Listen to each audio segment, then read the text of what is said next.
it going, guys? I'm your host Korban Gaming. Welcome back to another DragonFable video. So it's still very early morning for me. I just woke up this morning and I was looking through the changes.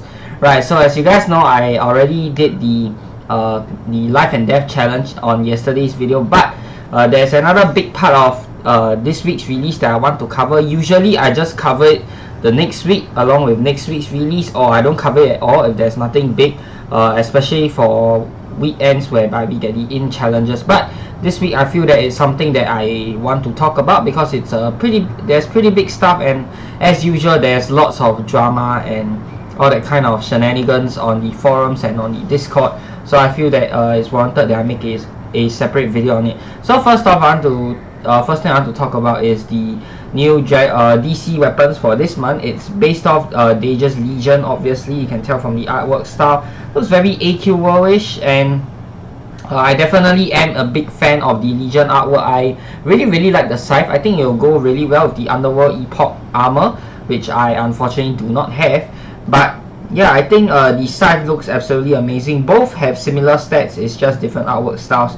Now there's no special for this for these weapons, so if you're a collector you can consider getting them, but if you're looking for something good, then I probably wouldn't get them. They are of the ice element if I'm not wrong. So yeah, now for monthly weapons, I want to get this out of the way first because it's a smaller topic, and I want to say that for monthly weapons I feel like they should add some form of special to every single monthly weapon to differentiate themselves and also to make them more appealing to the player base. I think it does not do the weapon justice if it's given fantastic artwork, but it's just given standard best in slot stats, because there isn't really a reason other than collecting for people to want to get the weapon when they have another alternative option which is equally good, if not just as good, except it's free. So why would people want to spend dragon coins on that? So either make them slightly better, basically make them the new best in slot, but I don't think you should do that because there's the issue of power creep, so I wouldn't go about doing that. Rather, my suggestion would be to just slap on a new special every single monthly weapon so that people actually have a reason to get them apart from the amazing cosmetics. You know, that will make players such as myself, which are more I would say practical players, actually have a reason to want to buy the weapons. Now next up, the very big thing. Okay, no, but before that, let's get to the smaller one first. Underworld Epoch. Okay, so they've changed it. Time shift now consumes 6 momentum and allows you to resist death for 3 turns. Final has been updated. Now consume momentum in amounts of 3, 6 or 9, blah blah blah, all of this. Okay, this is not the final change, just saying. So this one, how do I feel about it? I feel that it's a very neat mechanic. It's very interesting. You can they can come up with a lot of different strategies depending on whether you want to go more defensive. Then you can use it with less than 6 momentum. If you want to go more offensive, you can use it with more than 9. When you want to go more offensive, you can use it at 9 momentum, and then you'll do more damage.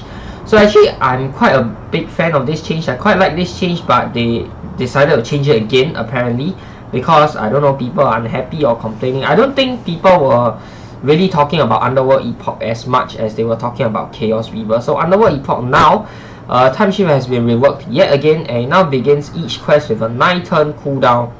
Wait, no, that's final. Okay, sorry. Final, they didn't change it, so final is still the same. I like the final skill where it is right now, so hopefully they maintain that. Time shift now consumes 6 momentum, allows you to resist death for 3 turns. Resisting death for 3 turns, I'm not too sure about that. I don't think it's a great change. I don't think it's needed for class like Underworld Epoch. So, but then it does fit in with the team nicely. But yeah, I'm not a big fan of this change. So let's see what they changed it to. It now begins each quest with a 9-turn cooldown. That is pretty long. When used, you will refill all HP and MP as well as max out your momentum bar. Wow, that is big.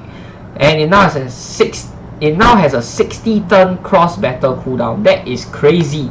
60 turns. Wow. That is like the only thing that even comes close to this, from what I remember, is the Celestial Sorrow skill on the Archivist class. That's like a 99 turn cooldown, but that combines an amazing shield along with like an amazing heal. This one is you're just refilling all your HP and MP and maxing out your momentum bar, but it's a 9-turn cooldown. I mean, it's good for bosses, definitely. It's a one-time use unless you're just dragging out the fight to ridiculously long time, which I don't think many fights nowadays do that. So 60-turn cooldown, it's a one-time use in battle. It's a good panic skill if you're low on both HP and MP, similar to Paladin. So I'm not sure how I feel about this though. I think the cooldown time is a bit long. They could probably shorten it. Like 60 turn is crazy. I don't know why you want it to be 60 turn. Maxing out your momentum bar, well, then again, you're building up momentum continuously when using Epoch class. So I'm not sure if that really warrants a 60 turn cooldown. And on top of that, it has a 9 turn. It starts off with a 9 turn cooldown. This 9 turn cooldown I'm actually okay with, but maybe reduce the 60 turn to like, I don't know, 30 turns or 25 turns. I think 60 turn is too overkill. So yeah, maybe cut it in half, like 30 turns would be a good number. Okay, so Pet and Gas Dragon. Okay, Tickles. They removed the minus bonus to hit, and I actually used this in yesterday's video. So unfortunately, the first part where I used this on the Aya monster, it's not going to work now. The Aya monster is going to heal for a lot now. I think that this isn't the way to go. I'm not happy with this change, and I think many people aren't happy with this change. A lot of people suggested them to remove the minus boost instead of the minus bonus, and I completely 100% agree with that. I think that the staff should just remove the minus bonus from Tickles and keep the minus boost there, because the blind is such a good reason to use the skill, and people are mainly using the skill for the blind and not so much for the damage nerf. So I will keep the blind in there. That's my suggestion, and like what people said, just remove the minus boost. Don't remove the minus bonus, because that is what people want that skill for. If you remove that, then this skill is almost not useless, but you'll lose a lot of its utility, and it may fall off the radar very soon. So yeah, Reaver and the Aya monster, they've nerfed it significantly. I'll say Darkness or Resist Bypass has been lowered to 50%, down from 75%. Consecutive hit damage, but still people aren't going to bother trying to stack Dark Resist with this, so it's not such a big deal in my opinion. Maybe he will do a bit lesser damage, I guess, but it's not really a big deal. Consecutive hit damage reduction has been reduced to 10% per hit, down from 20%. This is a very big change, because 20% originally means you are capped at 5 hits, and then you can no longer deal any more damage. This one, it gives more allowance up to 10 hits, and of course you are able to do more damage to Reaver. I feel that Reaver isn't a super tough monster. There wasn't really a big need to nerf Reaver. However, I do understand that the challenge so far, to my knowledge, has only been done with Katu Adept, and obviously you don't want to limit the challenge fights to only one class and having only one single strategy. So I guess a nerf is needed, but I don't know, man. Alright, Reaver's aura no longer affects all but reduces darkness resist based on all resist plus darkness resist. Okay, not a big change, another very minor nerf, I would say. Will this help? Probably a little bit, but it's not a very big deal. Reaver is still challenging, don't get me wrong, but maybe with this nerf, people are able to do it with a bigger variety of classes rather than just one class. Aya, boost from Aya and power reduced to 10, down from 25. This, I would say, is quite a big change, because Aya is dealing quite a lot of energy damage and nature damage. So her wind damage is basically just a filler move, doesn't do a lot. But her nature, life sap attack and her energy attacks deal a lot of damage. So this is quite big. Boost from hibernation reduced to 15, down from 50. Once again, another damage nerf to Aya, which is good. I did think that Aya was doing a lot of damage. Now, one of the earlier strategies that while I was trying out the fight yesterday was trying to stack energy resist. Afterwards, I realized that it wasn't working out, because the best in slot energy equipment wasn't ultimately was letting more damage get into me because of the other elements that Aya hits with, and you don't want to be constantly changing gear for every time she switches element. That will just drag out the fight to be too long and will be too, you know, tedious, that nobody wants to do it. So stacking resist isn't the right way to go for Aya. So yeah, And okay, so reducing damage, that's good. General armors cannot be destroyed in quests. Okay, if you have saved armor in your inventory, it will not be equipped when your character loads. A bit of a typo here. Fix and exploit that allowed players to use armors they did not own. Okay, the enemies in the Challenger Gauntlet, besides the final one, now no longer have immobility resistance. Wow, this is quite a big one. No immobility resistance. Wow. Okay, this is a very big one. This is a very big one, guys. No immobility resistance. That is a huge nerf to all of the challenge fights so far. Of course, none of the strategies really rely on a stun or even Chaos Reaver's empowered Soul Shred stun, but it's a very big nerf, and that will open up so many other possibilities for other classes to go in and do it. Any class with a stun now can basically go in and give the fight a go. Stun is one of the most powerful mechanics inside the game, and I think this is a huge nerf to the Challenge Gauntlet. So yeah, now the juicy and big part, Chaos Reaver. Okay, first up, what did they change? Alright, the very first change, I'm gonna go through this one by one. Okay, Gambit, bonus reduced to 100 from 200, boost reduced to 150 from 175. This is not even a big nerf. Okay, Empowered Soul Aegis, immobility resistance reduced to 100 down from 300. Empowered Soul Shred, bonus reduced to minus 50 from minus 100. Empowered Vengeance, health resist lowered to 50 from 70. These changes I'm actually okay with. Okay, I don't know why there's such a big reaction. Verly said on the forums in the next post that there was such a big outrage and reaction at this change, but it's not a big change. In my opinion, it is not a big change. 100 bonus is still a lot. It almost always guarantees a hit. Okay, apart from monsters with extremely high amount of shield. Okay, maybe cutting it in half was a bit too much. Maybe cut it by 50, like reduce it to 150, not 100. That is maybe the only thing that I'm not happy with this original change. But boost reduced to 150 from 175, I'm okay with that. It is not a big deal. It is not a big deal. Chaos Reaver is already so strong by itself, and this isn't going to make a big difference in my opinion. Empowered Soul Aegis, immobility resist reduced to 100 down from 300. Again, this is not a very big deal.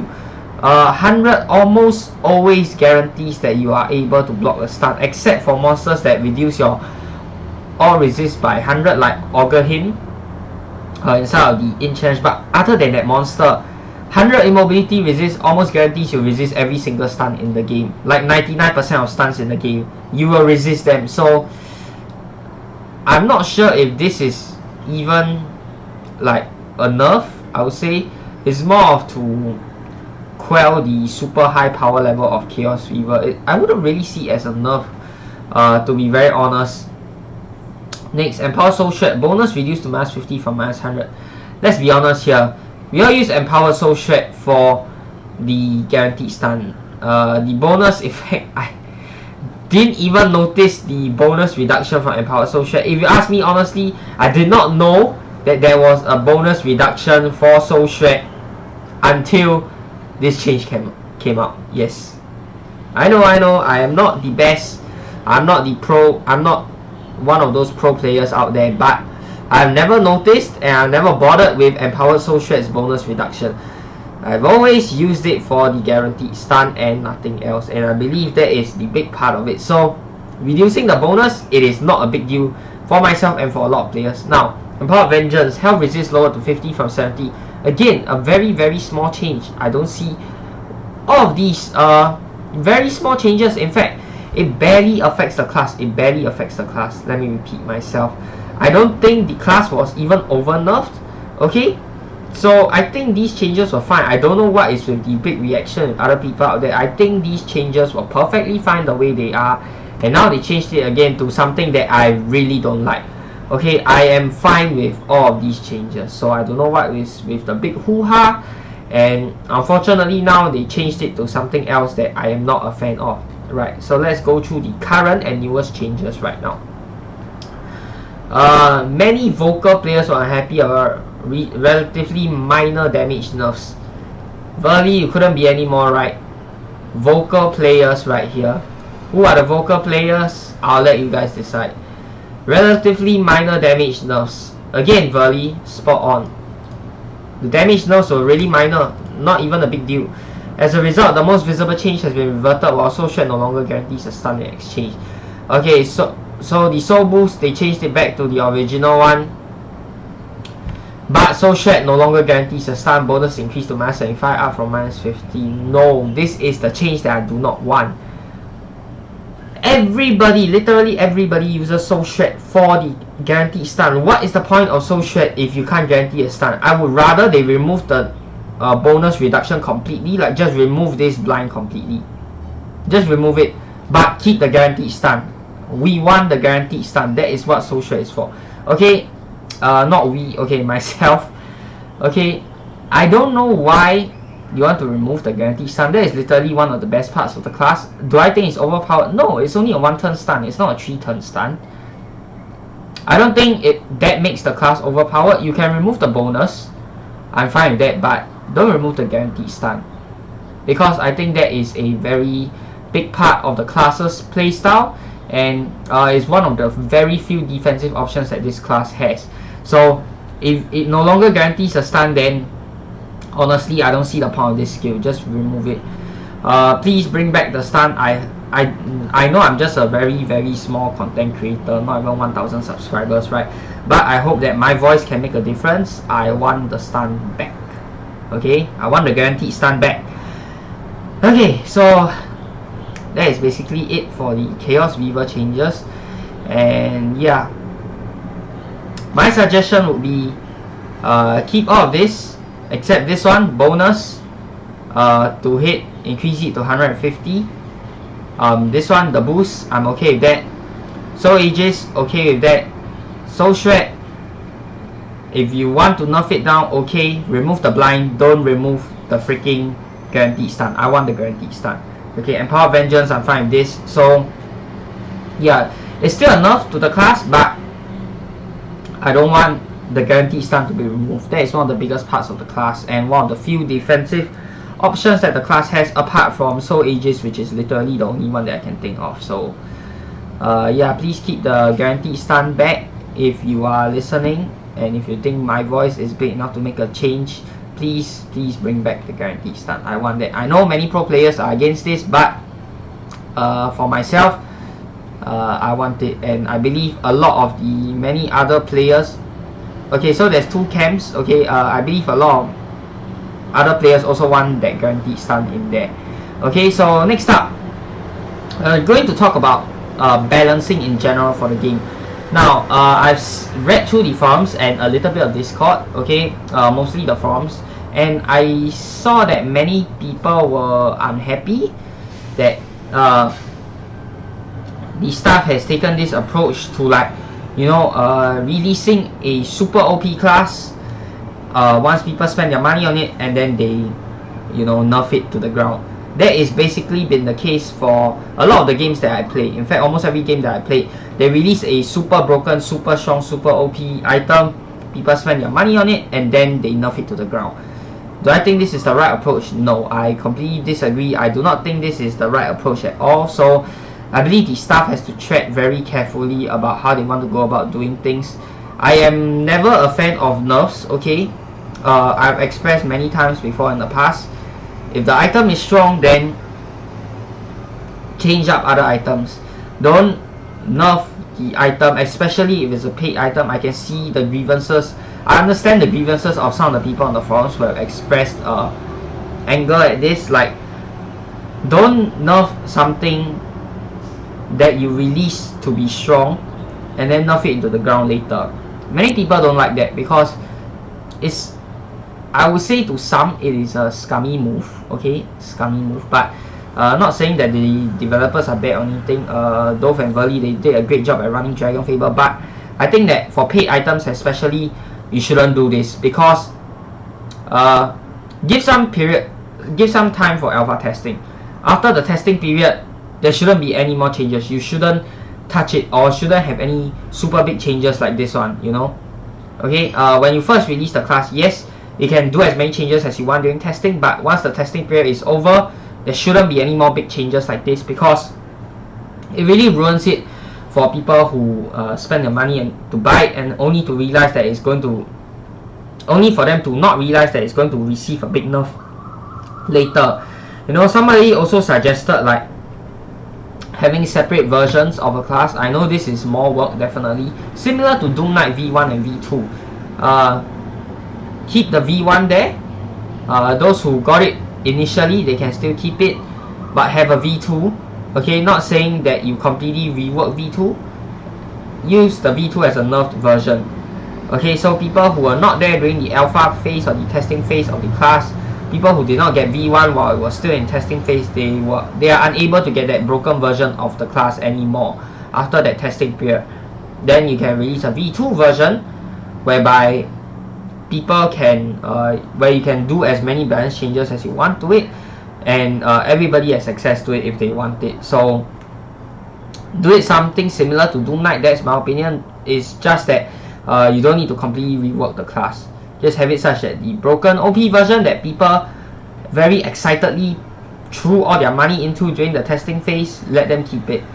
But those who want a balanced version of the class, or if you want to continue balancing the class, have a non-OP balanced version, like maybe for a slightly cheaper price. Okay, like if the price is 2000 DCs for the version 1, maybe the version 2, the balanced one, you can have it at 1500 DCs. I think that is very, how do you put it, I think that's very reasonable. Okay, so people who missed out the testing phase, they can still get the class, but they are getting a balanced version rather than the broken one that everyone paid for during the testing phase.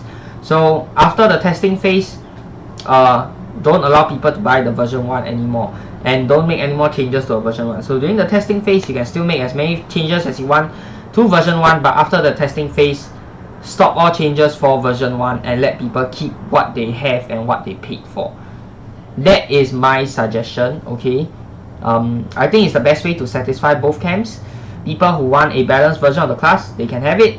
People who want a broken version of the class that they excitedly paid for, that was so greatly hyped up for, they get to keep that as well. So you know, both sides are happy. So that will be my suggestion. And I do hope that the staff treats very carefully when they are taking balancing into account, because no matter what they do, people are going to be unhappy about it. And I think that even now, if now is the time to be vocal if you want your voice to be heard, because right now the devs are taking feedback very, very seriously, and I really do appreciate that.